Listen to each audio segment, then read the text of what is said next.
pusit na masosi.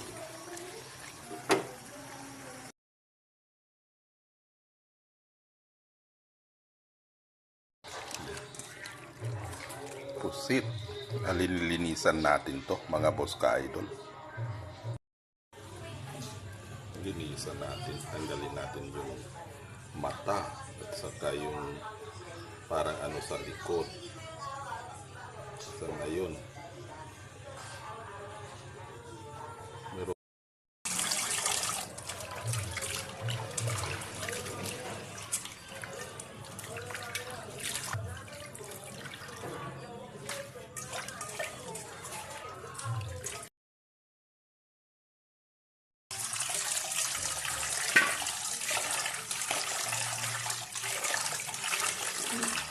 hindi matatanggal yung mga kulay.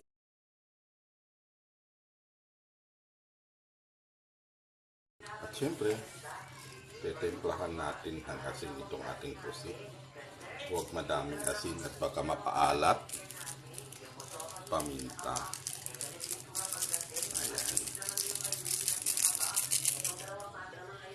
Syempre, tayo ay magigisa na mga boss ka-idol.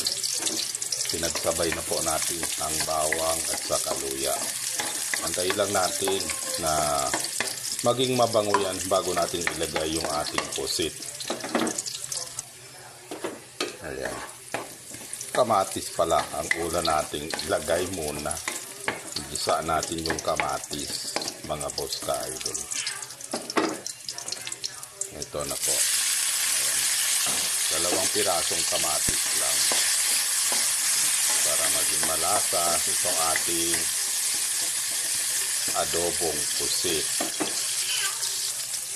At syempre, ganyan na kumatas na ang ating kamatis at maamoy na ng buong barangay na tayo ay may masarap na ulam. It's time naman na ilagay po natin itong ating pusit, mga boss ka-idol. Ayan. Ayan muna natin na ganyan siya. At syempre, maglagay tayo ng laurel. Soy. Ayan. At syempre, suka, mga boss ka-idol. Ayan. Then, tatakpan po natin, mga boss ka-idol. At saka, i-ano natin sa, para malakas ang apoy ng ating kalan, para mabilis lang po maluto.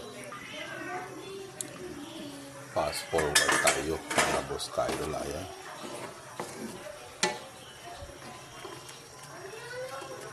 Medyo madami po siyang sabaw. Pinatuyuan pa na natin yan. Pero ganyan, may sabaw pa rin siya. Pero okay lang po yan. Kasi ito ang ating hapunan. Ang kailangan na may sauce. Lagyan din natin ng siling haba. Para pangpatanggal po ng lansa yan, mga boss ka-idol. At siyempre, ang ating pampalasa. Ayan.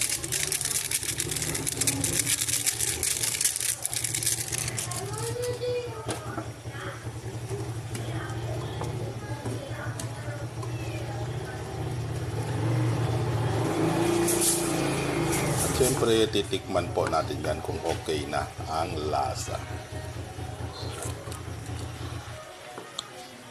Ayan. Ang sarap niya, mga boss ka-idol.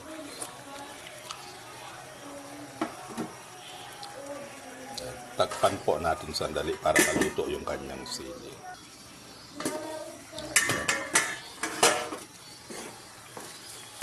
Ito pwede na po ito, mga boss ka-idol. Ayan o. Luto na ang ating adobong pusit na may sauce.